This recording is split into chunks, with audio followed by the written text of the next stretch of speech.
పొద్దున్న లేచిన కాడి నుంచి ఇప్పటిదాకా మీరు ఎంతమందితో మాట్లాడారు, ఎన్ని స్థలాల్లో తిరిగారు, ఈ చేతులతో ఎన్ని పనులు చేశారు, ఈ కళ్ళతో ఎన్ని చూశారు, ఈ చెవులతో ఎన్ని విన్నారు, ఈ నోటితో ఎన్ని మాట్లాడుకున్నారు, అందులో ఏదైనా దేవునికి మహిమ వచ్చేది చేశారా?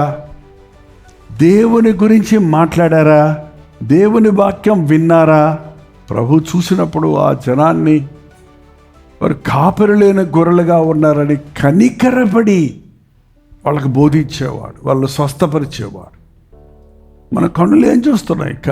బాధల్లో ఉన్న వాళ్ళని, శ్రమల్లో ఉన్న వాళ్ళని చూస్తున్నాయా, లేకపోతే ఆకర్షణగా ఉన్న లోకంలో ఉన్న ధనవంతుల్ని, గొప్ప మంచి కారు వెళ్తుంటే అబ్బా భలే ఉంది వీళ్ళ కారు చూస్తారు.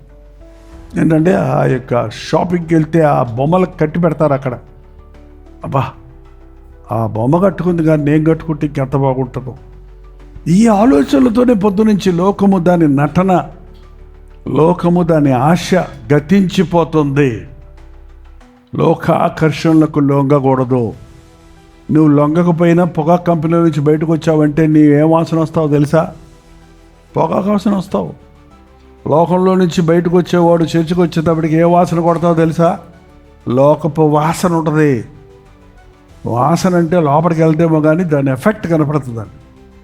అందుకే శుద్ధి చేసుకుంటాం దేవుని సన్నిధికి వచ్చి. ఎంతమంది కొత్త సంవత్సరంలో నా స్పిరిచువల్ లైఫ్, నా ఆధ్యాత్మిక జీవితంలో నేను ఒక మెట్టు ఎదిగాను, నా ఆలోచన శైలి మారింది, నా జీవిత శైలి మారింది, నా జీవితాన్ని నేను క్రమపరుచుకుంటున్నాను, డిసిప్లిన్ చేసుకుంటున్నాను, నేను రోజు నిబంధన చేసుకున్నట్లుగా ప్రార్థన చేసుకుంటున్నాను, వాక్యం చదువుతున్నాను అని చెప్పగలరండి?